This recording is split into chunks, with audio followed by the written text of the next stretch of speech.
मेरे जीवन निर्माता, सद्मार्गदाता सद्गुरुदेव श्री प्रेम सुख जी महाराज साहब के पवित्र पावन चरणों में शत शत वंदन करता हूँ।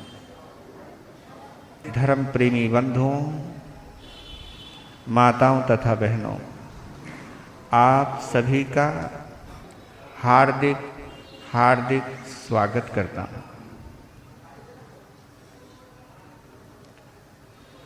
धर्म न दूजा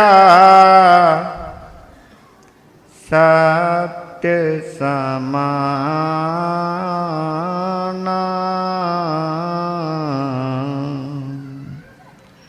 आगम निगम पुराण बखाना,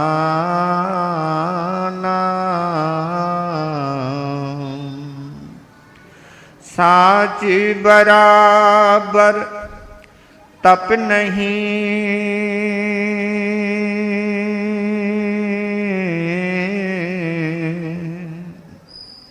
झूठे बराबर पाप, जाके हृदय साच है, ताके हृदय प्रभु आप, सतमत छोड़ बावरे,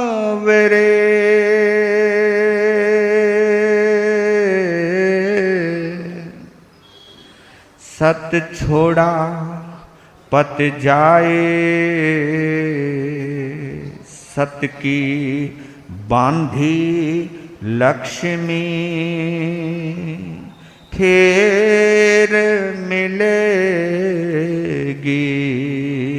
आए, वह सत्यवादी हरिश्चंद्र एक पल में बना भिखारी, मरघट में बिक गया राजा, बिक गए तारा रानी, वो अटल रहे धर्म पे, फिर हो गई सब आसानी, हम भूल गए हैं जिनको, जरा याद करो कुर्बान, जिन धर्म के प्यारे लोगों, यह सुन लो अमर कहानी, हम भूल गए हैं जिनको, जरा याद करो कुर्बानी। बोलिए सत्यवादी महाराजा हरिश्चंद्र की।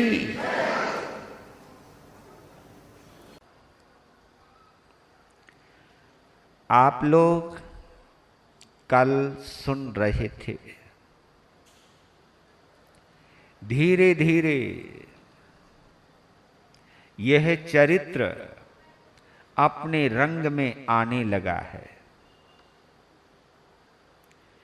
जीवन के महत्वपूर्ण क्षणों से, पलों से जुड़ने लगा है।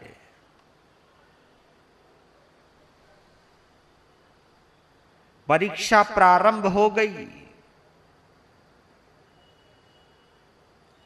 राज्य का दान मांगा है विश्वामित्र ने, देने में तनिक भी देरी नहीं लगाई। कुछ सोचा नहीं, विचारा नहीं। क्यों? क्योंकि सोचता तो दान नहीं कर पाता।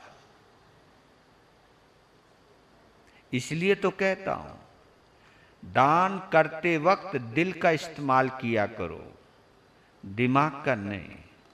सोचने लग गए तो हट जाओगे। दे दिया सो दे दिया।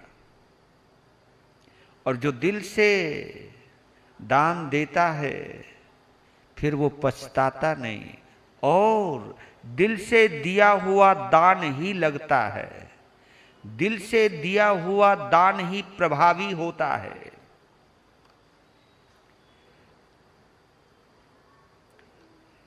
दे दिया, दक्षिणा मांग ली, थोड़ी देर भ्रमित हुआ, गलती स्वीकार की, जबान से निकल गया तो बोल दिया कि मुंह से अगर निकला है 1000 स्वर्ण मुद्राओं की दक्षिणा दूंगा तो दूंगा।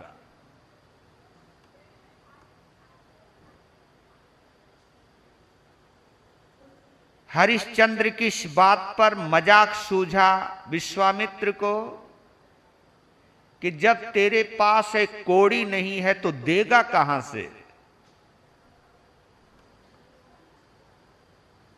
लगता है कुछ घपला करेगा, लगता है किसी से भीख मांगेगा।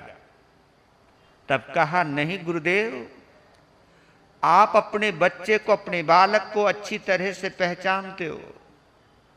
हमारी ये परंपरा जो रही है, देने की रही है, मांगने की नहीं। अपनी मेहनत से कमाऊंगा। यहां पर कल रोका था कि तू दक्षिणा देगा कैसे, यहीं पर रोका था। अब यहां से हम आगे चलते हैं। तन बेचूं कुछ करूं आपका, तन बेचूं कुछ करूं आपका, ऋण न डूबने पाएगा। हरिश्चंद्र रविकुल गौरव को नहीं कलंक लगाएगा। आज अभी तो यह जीवन है, आज अभी तो यह जीवन है, और नहीं कुछ देने को। 1 मास का समय चाहिए ऋण का भार चुकाने को। कि गुरुदेव, चाहे मैं तन बेचूं, चाहे कुछ भी मैं करूं, आपका ऋण नहीं डूबने पाएगा। ये जवान है मेरी, ये वादा है मेरा, अपने कुल को कभी भी कलंकित नहीं होने दूंगा। इस वक्त तो मेरे पास कुछ भी नहीं है सिवाय इस तन के। हां, अगर आप मेहरबानी करो, मुझे 1 महीने का समय दे दीजिए। मैं इतनी मेहनत करूंगा, इतनी मेहनत करूंगा कि 1 महीने के अंदर आपका बोली हुई 1000 स्वर्ण मुद्रा आपको दे दूंगा। और जबकि ये कर्जा नहीं था, उसने कर्जा मान लिया क्योंकि बोल दिया था, नहीं तो कोई देने वाली बात नहीं थी। जो उसके पास था वो दे दिया। ये तो उसने स्वीकार किया। 1000 स्वर्ण मुद्राएं बोली गई। जब देखा कि 1 महीने का समय मांग रहा है और ये कह रहा है कि मैं दूंगा, आपका ऋण आपका ऋण चुकाऊंगा। बड़ा जिद्दी आदमी है, झुकने का नाम नहीं, देने की बात करता है। तो जब कभी कोई बात पूरी नहीं होती ना, तो गुस्सा आता है। गुस्सा आता है तो शब्दों में प्रकट होता है। क्रोध प्रकंपित स्वर में बोले। जब भी व्यक्ति क्रोध में बोलता है ना, तो उसके स्वर भंग होने लगते हैं, है ना। कईयों के शब्द टूटने लगते हैं। क्रोध में जब ज्यादा होता है तो शब्द टूटने लगते हैं। सांस फूल रहा होता है, शब्द टूट रहे होते हैं। तो क्रोध प्रकंपित स्वर में बोले, अरे नहीं अब भी हटता, एक मास का अवसर देता, अच्छा दिखला प्रण दृढ़ता। 1 मास 30 दिनों से बढ़ा, एक भी दिन तो ब्रह्मदंड दूंगा, कर डालूंगा भस्म पलक में, सारी अकड़ निकालूंगा। कि तू बहुत जिद्दी है, अभी भी पीछे नहीं हटता है, माफी नहीं मांगता है, मत मांग, चल। तू भी क्या याद रखेगा, अभी भी महीना का समय दे रहा तो ये करा कि एहसान कर रहा हूं, क्या तू भी क्या याद रखेगा, चल दिया तुझे 1 महीने का समय, हम भी तो देखें कि तू कितनी अपनी जबान का पाबंद है, तू अपनी प्रण का कितना पक्का है, देखें हम भी। लेकिन एक बात सुन ले, 30 दिनों से एक भी दिन ज्यादा अगर हो गया तो जलाकर तुझे परिवार सहित भस्म कर दूंगा। हां, ब्रह्मदंड दूंगा, जलाकर भस्म कर दूंगा तुझको मैं।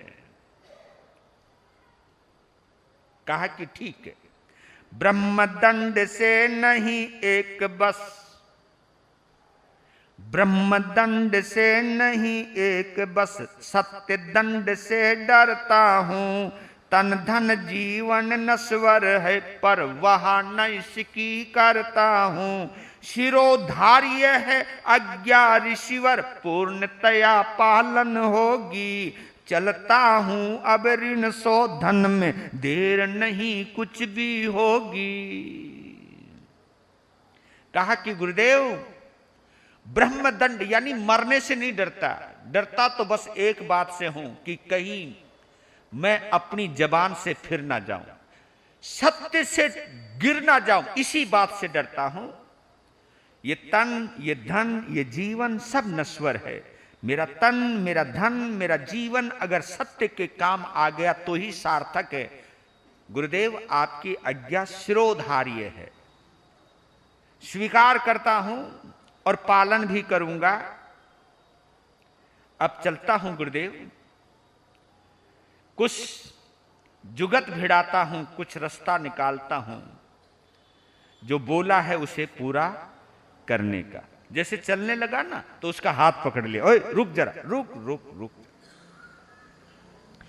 कहां चला है एक बात है, चलते चलते बोला, कहां चला है एक बात है, सुन ले ध्यान लगा कर, तो महापुनीत दक्षिणारिण है, देना स्वयं कमा कर, तो अगर किसी से बिना परिश्रम, अगर किसी से बिना परिश्रम मुफ्त दक्षिणा लाएगा, स्पष्ट कहे देता हूं कौशिक पैरों से ठुकराएगा।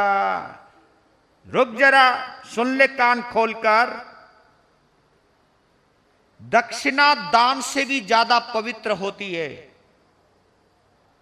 इसकी पवित्रता तभी कायम रहती है जब उसको बड़ी ईमानदारी से चुकाया जाए।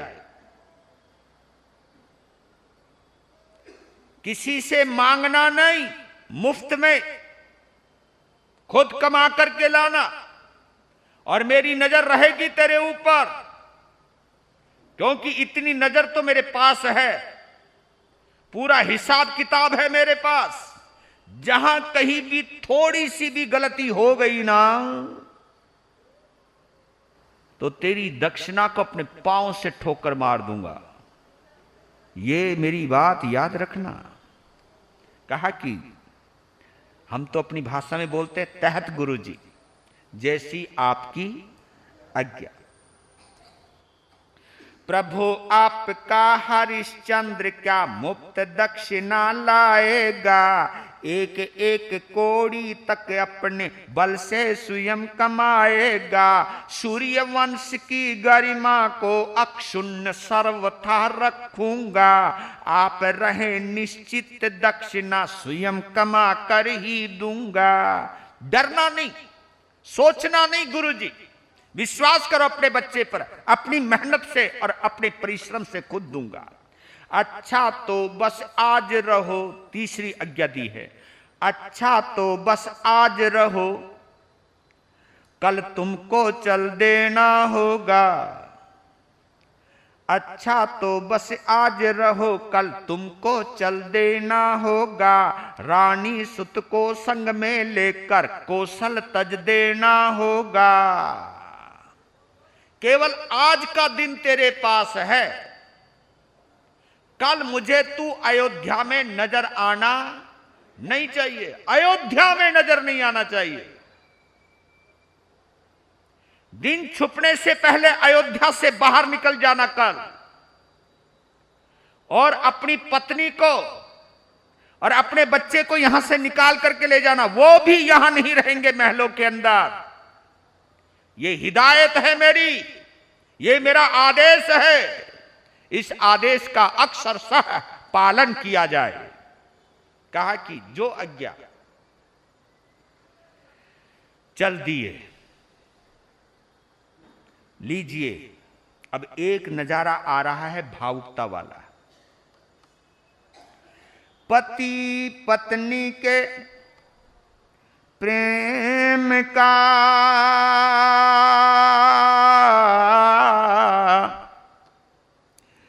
भव्य मनोहर चित्र, भाइयों देखें भक्ति से उज्ज्वल करें चरित्र। पति और पत्नी के प्रेम का क्या भव्य मनोहर चित्रण किया है। कवि बोल रहा है, मेरे भाइयों अपनी दिल की निगाहों से देखना इस चरित्र को, इस कहानी को देखना बड़े गौर से कि पति क्या सोच रहा है, पत्नी क्या सोच रही है। जब पति और पत्नी का संबंध हृदय का होता है तो वहां दोनों किस तरह एक दूसरे की सोचते हैं, ये एक चित्र है, ये चरित्र है, इसको महसूस कीजिएगा। और सच कहता हूं, चरित्र का आनंद केवल वही ले सकते हैं जो इस चरित्र को दिमाग से नहीं दिल से सुनते हैं। नहीं तो कहानी तो ये भी एक कहानी है, लेकिन जिस कहानी में दिल डाल देते हो आप, वो कहानी जानदार हो जाती है। वो कहानी फिर किसी और की नहीं रहती, वो कहानी तुम्हारी खुद की हो जाती है। ये फर्क है। दिमाग से सुनोगे तो सुनोगे हरिश्चंद्र ने क्या क्या किया, जब दिल से सुनोगे तो ढूंढोगे अपने अंदर हरिश्चंद्र को, ढूंढेंगी आप अंदर महारानी तारा को, ढूंढेगा कोई अपने अंदर रोहित को, जो दिल से सुनेगा। इसलिए कहता हूं, दिल से अगर कोई सुने ना तो उसे कभी नींद आ ही नहीं सकती। नींद उन्हीं को आती है जो दिल से नहीं दिमाग से सुनते हैं। नींद उनको आती है जहां दिल शामिल हो जाए, क्या मजाल, नींद आ जाए। ये चरित्र मेरे लिए बहुत गजब का है। मेरे लिए इस चरित्र से मेरी जिंदगी की सांसें जुड़ी हुई हैं। इस चरित्र से मेरी जिंदगी की बहुत बड़ी यादें जुड़ी हैं। इस चरित्र को मेरे गुरुजी दिल लगा करके सुना करते थे।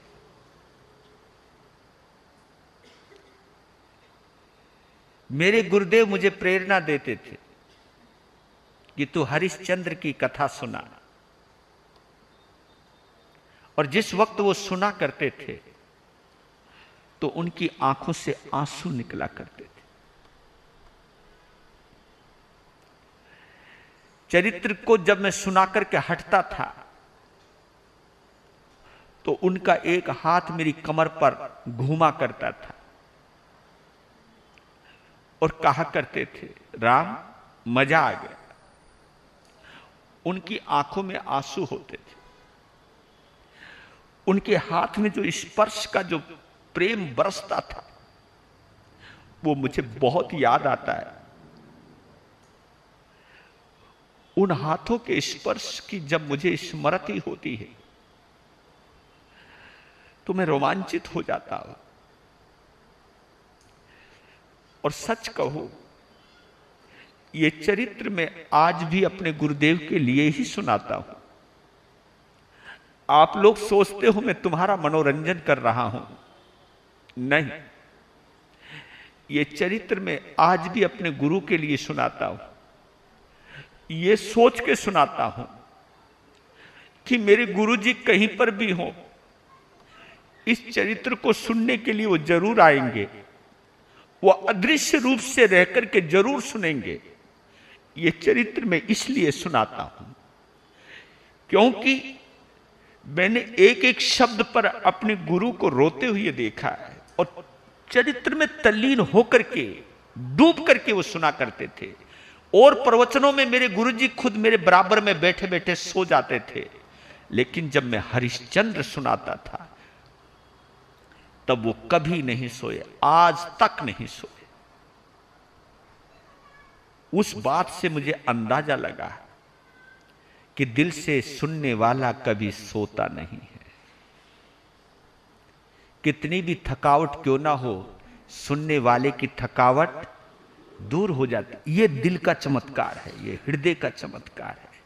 किसी भी काम को जब आप दिल से करते हो ना, आप कभी थक नहीं सकते, लेकिन अगर दिमाग से करोगे तो कभी भी थकावट आ जाएगी, क्योंकि दिमाग थकता है, दिल कभी थकता नहीं। ये दिल की करामात। तो पति पत्नी के चरित्र को देखना। आप देखिए, जिन सड़क जिस मार्ग से हरिश्चंद्र रथ के ऊपर पूरी राजसी वेशभूषा को पहनकर, सूर्यवंश के मुकुट को बांधकर, रथ पर बैठकर जयकारों के साथ आया करता था, आज उसी रास्ते से नंगे पांव जा रहा है। सिर पर कोई मुकुट नहीं, जितने भी हार थे वो सब हार भी छोड़ दिए।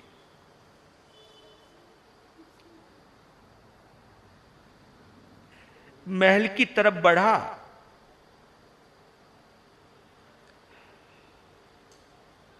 तो रानी का चित्र सामने आ गया, क्योंकि वो एक राजा ही नहीं बल्कि एक पति भी है, और रोहित का पिता भी है।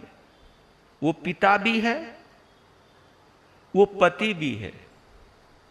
राजा नहीं है अब, पर लेकिन पति और पिता तो है।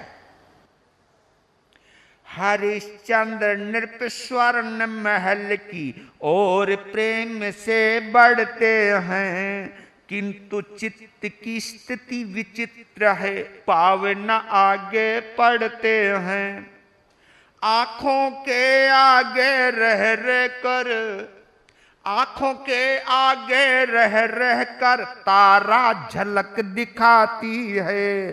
भोले भाले रोहित की भी याद हृदय अकुलाती है। जिस वक्त स्वर्ण महल की तरफ उसके कदम बढ़ रहे थे, यानी जहां उसने जन्म लिया, जहां उसने अपनी जिंदगी बिताई है, जहां उसने प्रेम की दुनिया बसाई है, उसकी तरफ जब वो बढ़ने लगा है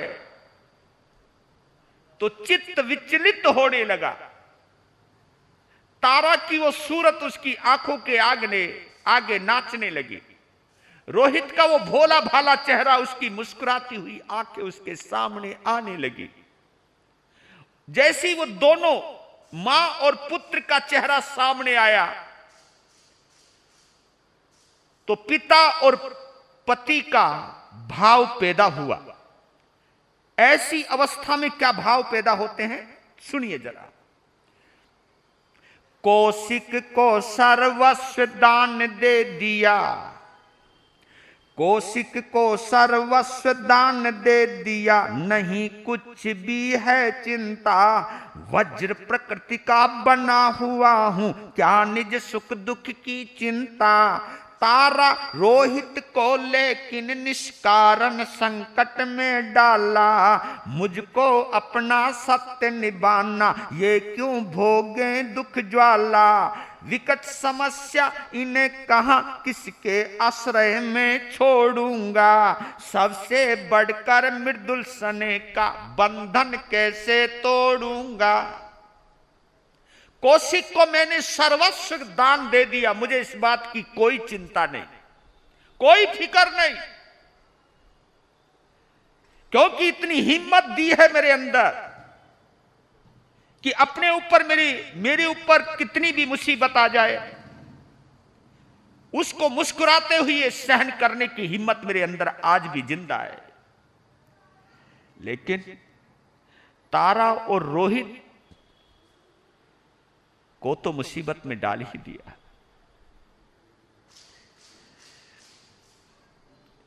अब इनको मैं कहां छोड़ूंगा, इनको कहां पर छोड़ूं। जब छोड़ने की बात आई तो सोचा तारा मेरी हिम्मत है, रोहित मेरी जान है, इन दोनों के बिना कैसे रहूंगा, छोड़े बिना काम चलेगा नहीं, साथ रखूं तो कैसे रखूं, क्योंकि मेरे पास अब कुछ है भी नहीं। ये सोच रहा है। सोचते सोचते इस प्रकार चल संकल्पों की लहरों से लेते टक्कर, कंपित तन से कंपित मन से पहुंचे महलों में नृपवर। पता चला जब दासी से तो, पता चला जब दासी से तो उन्मन उपवन में आए, लता कुंज की ओट मातृ सुत सन्हे मूर्ति बैठे पाए। जैसे ही पहुंचे महलों के अंदर,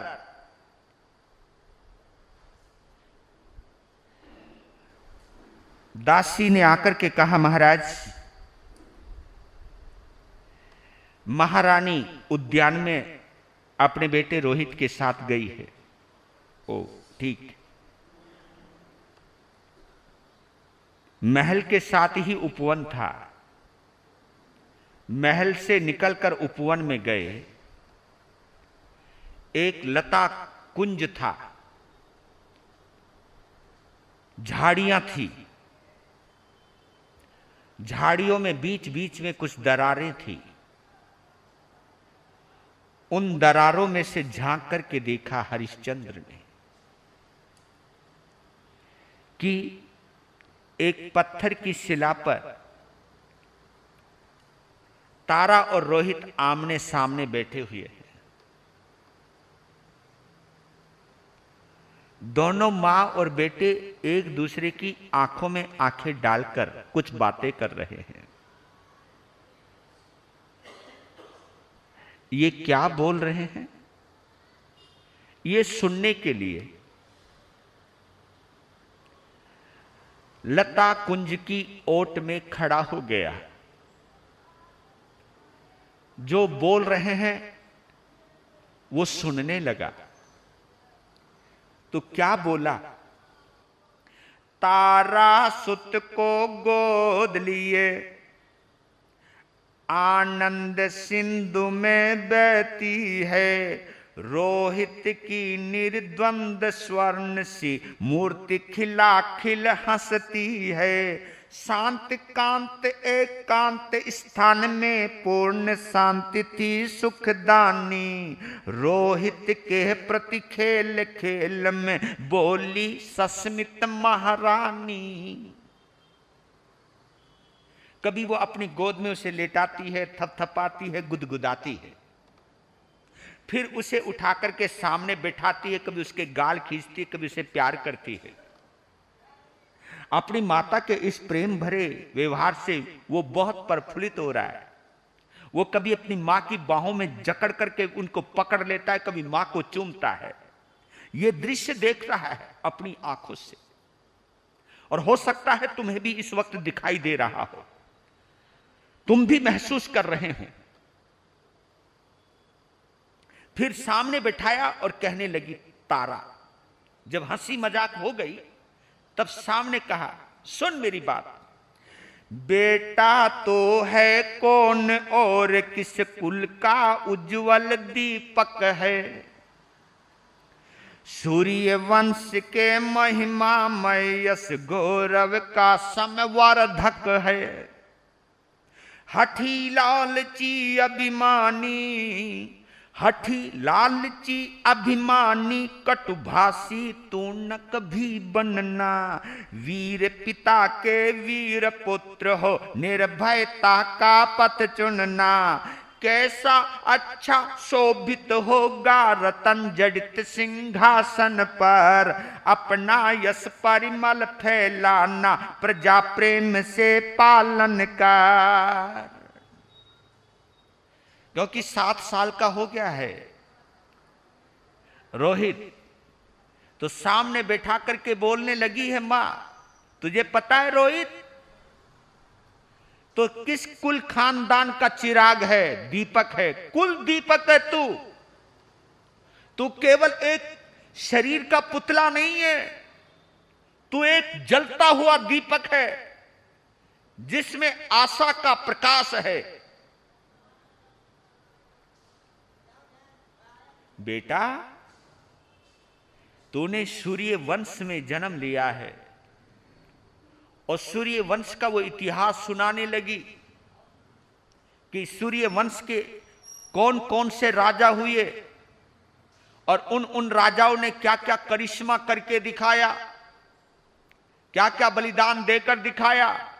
उस परंपरा से आता है तू मेरे बेटे। देख बेटा, तुझे प्यार देने में न तेरे पिता कमी रखते हैं न मैं कमी रखती हूं। बस बेटा, तू केवल एक पुत्र ही नहीं है, तू होने वाला राजा भी है। अगर तू केवल पुत्र होता तो हम सोच लेते कि जैसी हमारी किस्मत है वैसा, लेकिन बेटा हमने तुझे अपने लिए पैदा नहीं किया, हमने तुझे जनता के लिए पैदा किया है। इसलिए बोल रही हूं बेटा, कभी जिद मत करना, कभी अभिमानी मत बनना, कभी लालची मत बनना। और वो परिभाषा भी कर रही है, लालची कौन होता है, अभिमानी कौन होता है, जिद्दी कौन होता है, एग्जाम्पल दे रही है, समझा रही है कि बेटा कभी लालची मत बनना, कभी हठी मत बनना, कभी अभिमानी मत बनना, और कभी बेटा मुंह से कभी भी किसी को कड़वे वचन बोलना नहीं, किसी को गाली देना नहीं। ये मां सिखा रही है और ये मां ही सिखा सकती है। मैं आप लोगों को ये बात रोक करके कहना चाहता हूं कि कभी कभी मजाक मजाक में आप अपने बच्चों को वो सिखा जाते हो जो आपको सिखाना नहीं चाहिए। कई बार मैंने देखा है, मुझे कभी कभी अफसोस भी होता है कि बच्चों की जो भी कार्य प्रणाली है, बोलने का तरीका है, चलने का तरीका है, खाने का तरीका है, हर तरीके पर नजर रखनी चाहिए और मिलान कीजिए। ऐसी लापरवाही नहीं करनी कि बच्चा हो गया वो कुछ ही करे, किसी की आजादी में क्यों दखल दें। नो, क्योंकि वो इस वक्त संस्कारों से गुजर रहा है। पहली बात तो तुम्हें खुद संभल करके रहना होगा। मैं एक बात ये जरूर कहता हूं, बड़ों से डरो या ना डरो चलेगा, लेकिन बच्चों से जरूर डर करके रहना। क्यों डर करके रहना? कि बच्चों के आगे कभी भी किसी को गाली नहीं देनी, क्योंकि हमारी दी हुई गाली वो सीखने वाला है। बच्चों के आगे कभी भी किसी के साथ बुरा व्यवहार नहीं करना, खासतौर से बड़ों के साथ कभी भी बुरा व्यवहार मत करना, क्योंकि वो वॉच कर रहा है, वो देख रहा है। आप अपने बच्चे को क्या बनाना चाहते हो? बच्चों के बिना तुम बेशक से कुछ भी करो, लेकिन बच्चे अगर सामने हैं तो आपके खाने में भी मर्यादा होनी चाहिए, आपके पीने में मर्यादा होनी चाहिए, आपके जीने में मर्यादा होनी चाहिए, आपके सोने में भी मर्यादा होनी चाहिए, आपके हर व्यवहार में मर्यादा होनी चाहिए। ये जरूर मैंने तो कई जगह देखा, क्योंकि गुरु महाराज आपको एक नजारा दिखाता हूं। हाँ, बाप बोलना बेटे को अपनी गोद में लेकर के, बेटा जरा आंख मार के दिखा। क्या बोला उसने? आंख मार के। उन्होंने गुरु महाराज आंख बड़ी गजब की मारता है।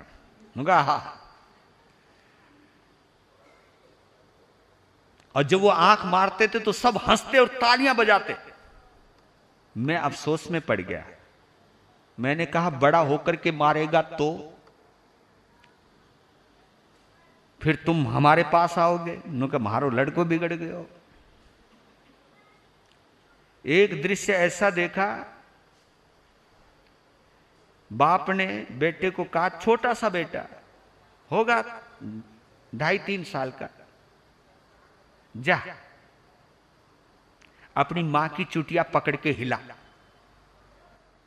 और वो गया हंसता हुआ, मां की चुटिया हिलाई। वो बोली दर्द हुआ, वो जोर से हंसा। बाप ने कहा मजा आ गया। तो मां कौन सी पीछे रहने वाली थी?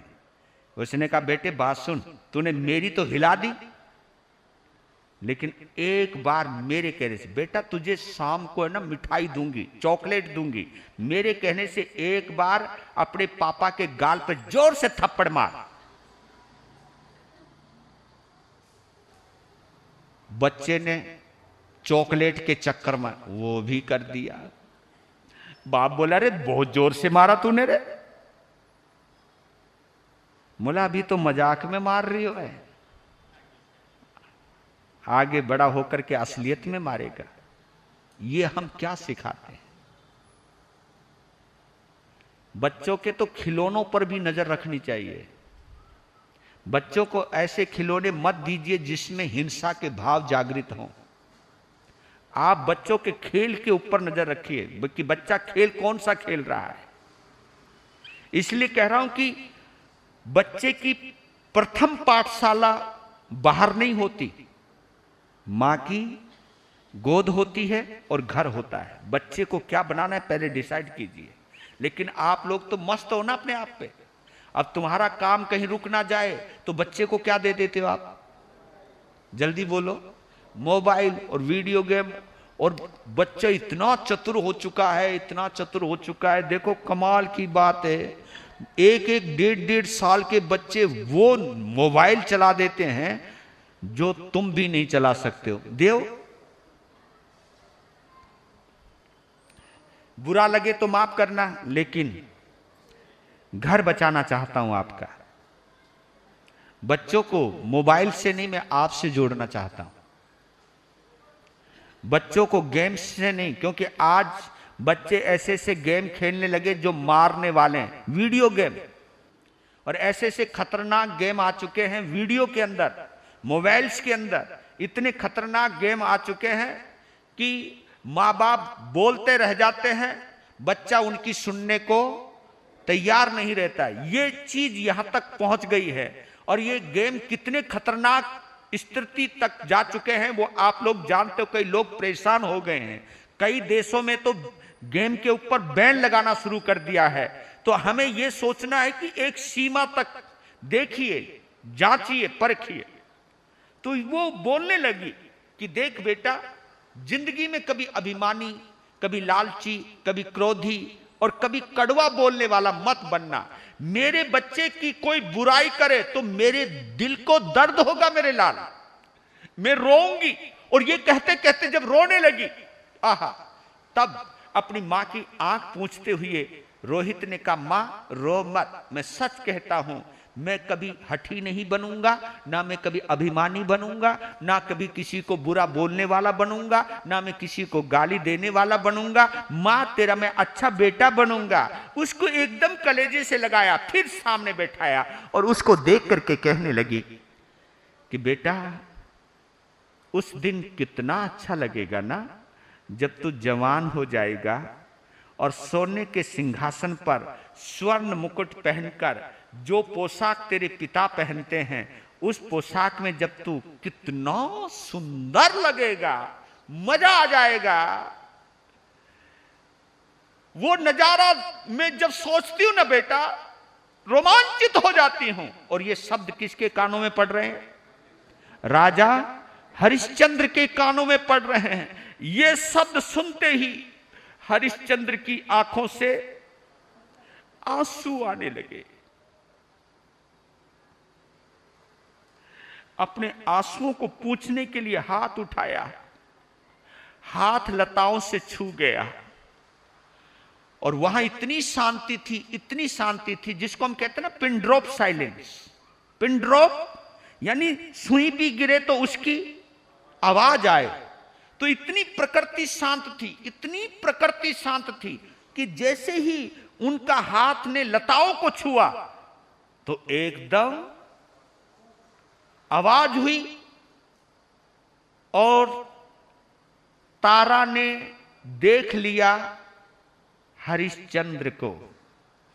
सहसा दृष्टि पड़ी रानी की, शीघ्र हास्य उछला आकर उर्विनोद के लिए पुत्र से रानी बोली मुस्काकर, चल रोहित चल महाराज, अब तक न स्वर्ण मृग शिशु लाए, देख किंतु चुपके से तेरा खेल देखने को आए। जैसी नजर पड़ी कि रोहित के पापा आए हैं, रोहित के पिताश्री आए हैं, एकदम हास्य निकला, एकदम मजाक में आ गई तारा और कहने लगी, देख बेटा तुझे एक बात बताऊं, कुछ लोग चोरी चोरी से आते हैं। हां, तुम्हारे पिताजी आज तक सोने की पूंछ का हिरण लेकर के नहीं आए। मैंने बेटा तेरे लिए सोने की पूंछ का हिरण मंगवाया था तुम्हारे पिताजी से, लेकिन वो आज तक लेकर नहीं आए। लेकिन तुम्हारे खेल को देखने के लिए चुपचाप चोरी से देख रहे हैं। ये अच्छी बात कोई है बेटा? खेल कोई चोरी से देखा जाता है? ऐसे वो मजाक मजाक में कहने लगी। चल, और उस वक्त खड़ी हो गई, बैठी हुई थी शिला पे, एकदम खड़ी हो गई। तारा जोई रोहित का कर पकड़ अलग को चलती है, बाल मूर्ति छुड़ा पिता की और विहंसती बढ़ती है। हरिश्चंद्र ने उठा गोद में सुत का स्मित मुख चूम लिया, तारा हंसकर बोली मेरा रोहित भी लो छीन लिया। अच्छा ले लो पुत्र आपका मैं एकाकी रह लूंगे, देख किंतु रोहित फिर अपने पास नहीं आने दूंगी। जैसे ही तारा रोहित का हाथ पकड़कर दूसरी तरफ चलने लगी, चल बेटा कहीं और बैठते हैं, यहां तो चोर आगे देखने के लिए, तुम्हारा खेल, हम कहीं एकांत में चलते हैं।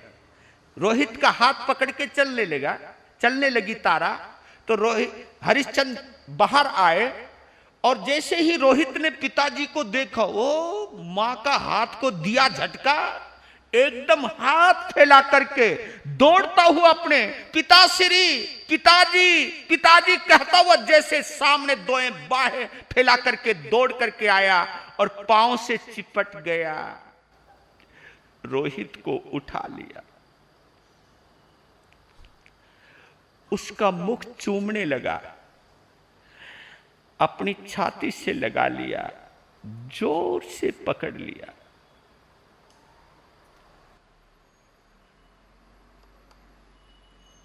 तो तारा ने कहा, लो हम इतनी देर से इनको कहानी सुना रहे, लेकिन पिताजी को देखा नहीं, हमारा हाथ छुड़ा के भाग गए। तुमने तो हमारा रोहित भी छीन लिया जी। तो रोहित की तरफ देख करके बोलने लगी, ए रोहित सुन, तुझे पिताजी हमसे ज्यादा अच्छे लगते हैं ना, चलो तुम दोनों पिता पुत्र एक साथ रहो, हम अकेली रह लेंगे। देखो जिंदगी क्या बुलवाती है, कभी कभी होने वाली घटना की पूर्व सूचना किस तरह जवान देती है, ये सोचने वाली है, देखने वाली बात है। ले लो पुत्र अपने पास रखो, हम अकेले रह लेंगे। जबकि मजाक में बोल रही है, कोई ऐसी कुछ बात नहीं, मजाक में बोल रही है।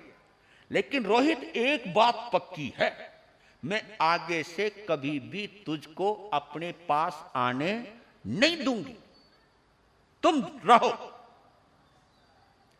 और ये कह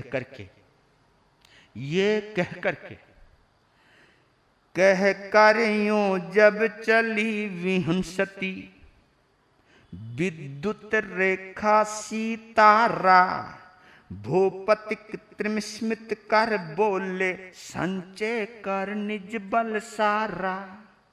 ये कह करके जब तारा, जिसको हम बोलते हैं ना मटकते हुए, हिरनी की चाल, विद्युत सी चाल, मटकती हुई जब चलने लगी, उसको जाते हुए देखा तो हरिश्चंद्र ने पूरी हिम्मत संजो करके एक बात बोली,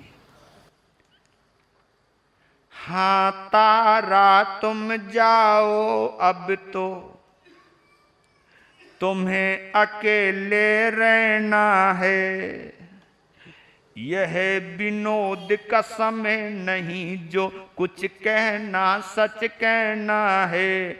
आज हृदय की रानी तुमसे विदा मांगने आया हूं, पता नहीं अब कब मिलना हो, अंतिम मिलने आया हूं।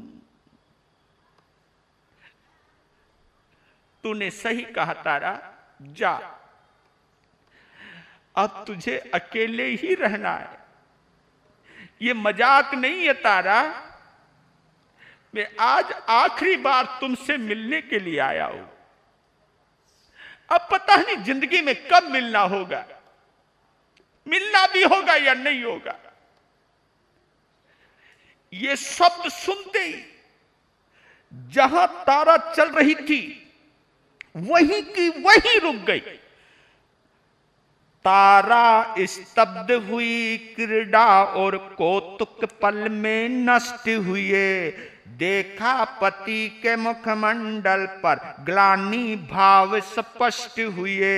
हरिश्चंद्र के मुख पर गहरी करुणा की तमसा छाई। श्रावण में शशधर मंडल पर जैसे श्याम घटा आए। कातर गति से तारा ने हाथ पकड़ पूछा, प्रियतम क्या कारण, क्या हुआ बताएं, हृदय भयाकुल कंपित मम। तारा वहीं की वहीं रुक गई। मुड़ करके देखा तो हरिश्चंद्र का चेहरा उतरा हुआ है। ऐसा उतरा हुआ चेहरा उसने इससे पहले नहीं देखा था।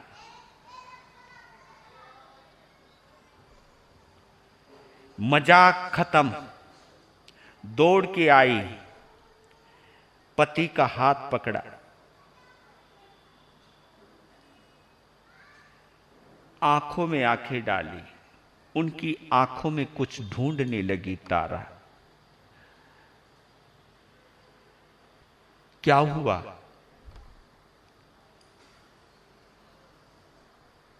बताओ,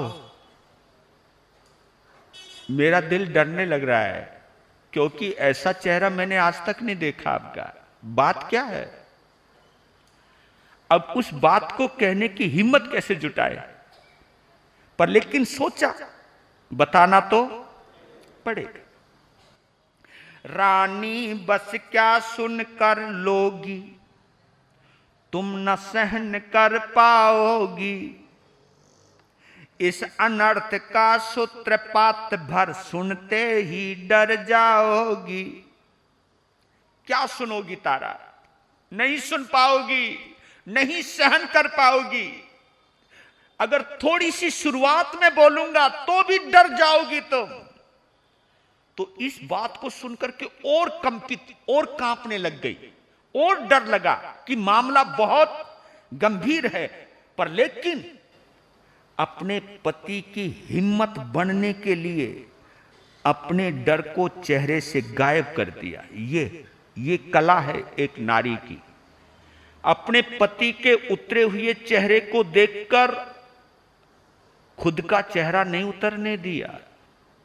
जैसे ये सुनी, डरने की क्या बात, आपकी दासी हूं मैं भी स्वामी, वीर क्षत्रिया बाला हूं मैं श्री चरणों की अनुगामी, समझ चुकी हूं मुख मुद्रा से कोई दुखद घटना है, किंतु नाथ क्या दुख के कारण जीवन से मर मिटना है, दुख दुख है जब आता है सहन किया ही जाता है, नर जीवन में धूप छांव सा सुख दुख का चिर नाता है, सह न सकी यदि सारा दुख तो आधा निश्चित सह लूंगी, मैं हूं अर्ध अंगनी स्वामी धीर दुख में रह लूंगी।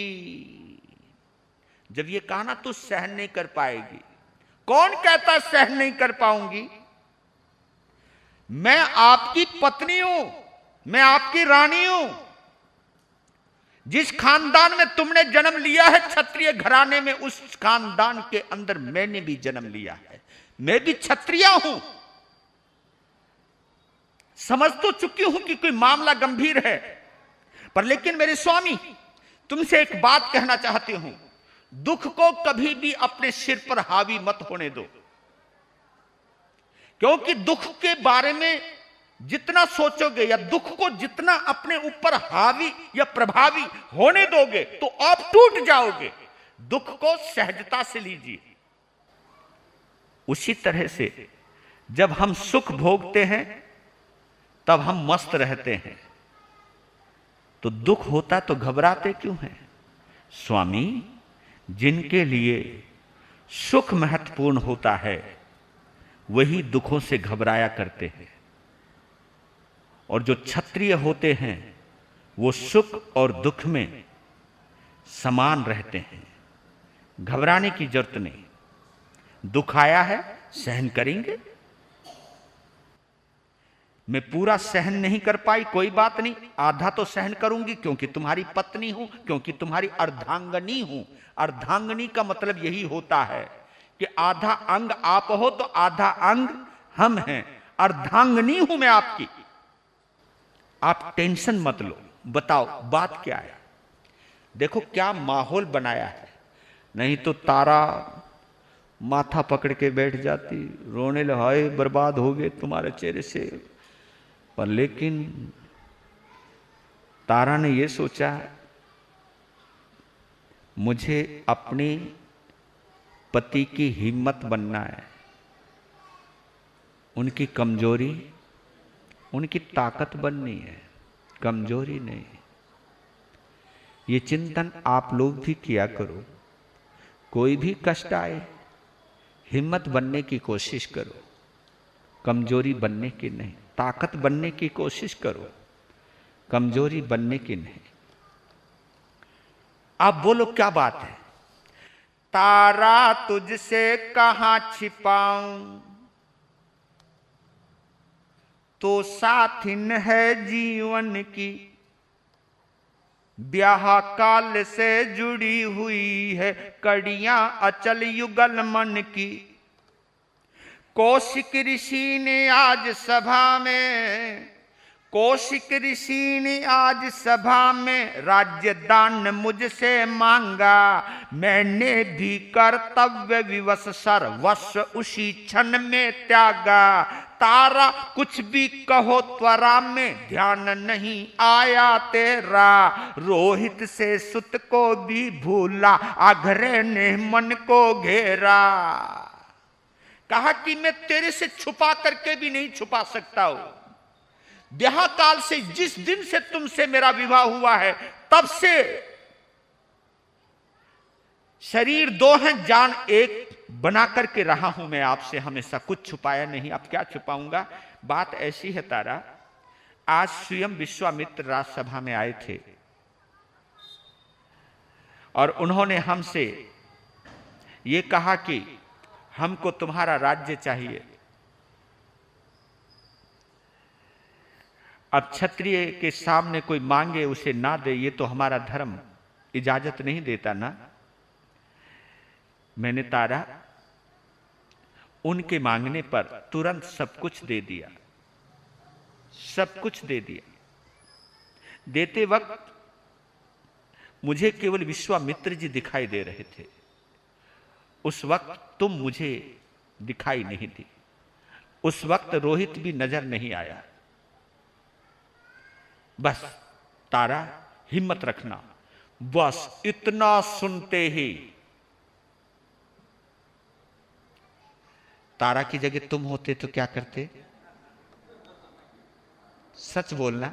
चलो यहां अगर कोई तुम्हारा जेवर बेचने की नौबत आ जाए तो क्या हाय तौबा मचाते होंगे आप लोग। लेकिन ये सुनते ही माथा पकड़ लिया। ऐ तेरे की, तुम समझ रहे हो किस अंदाज में बोली? ओह, इस बात के लिए ये चेहरा उतार रखा है तुमने? किसने बोला? केवल इस बात के लिए? हे परमात्मा, मैंने तो सोचा कि पता नहीं क्या मुसीबत आ गई, क्या परेशानी आ गई, इतनी छोटी सी बात पर ये चेहरा उतार दिया। ओह तारा, मैंने राज्य ही नहीं सब कुछ दे दिया। इस वक्त खाने के लिए अन्न नहीं है मेरे पास, पीने के लिए पानी नहीं है इस वक्त मेरे पास, कुछ नहीं है, सब कुछ दे चुका हूं, सब कुछ। बस तू मेरी है, बेटा मेरा है और मैं तेरा हूं, बस। तीन चीजों के अलावा कुछ भी नहीं है हमारे पास। जो तेरे पास जेवर है ये भी तेरे नहीं है। ये रोहित के पास जितने भी पहन रखे हैं ये भी इसके नहीं है, सब कुछ दे चुका हूं मैं। इतना सुनते ही तारा क्या प्रफुल्लित हुई है, क्या प्रसन्न हुई है। ये सुनते ही तारा घुटनों के बल बैठ गई और अपना सिर अपने पति के चरणों में रख दिया और फिर पति के सामने खुशी के मारे नाचने लगी, हंसने लगी। वाह, तुम्हें क्या पता आज मैं कितनी गौरवान्वित अनुभव कर रही हूं। ऐसा दान इस धरती पर तुम्हारे अलावा कोई नहीं दे सकता। इतिहास के पन्नों में मेरे पति का नाम लिखा जाएगा। उसकी खुशी देखने वाली थी और हरिश्चंद्र अपनी फटी हुई आश्चर्यचकित दृष्टि से अपनी पत्नी का यह कारनामा देख रहा है। वाह, हरिश्चंद्र ने सोचा, रे पागल, तूने तो अपनी पत्नी को भी समझने में गलती कर दी। मैं कितना डर रहा था और ये तो मेरे से 2 कदम। वाह, बस आज इतना ही। हाँ, कल फिर मिलते हैं। कल क्या होगा देखते हैं। वीर नाम के हीरे मोती, गुरु नाम के हीरे मोती, मैं बिखराऊं गली गली,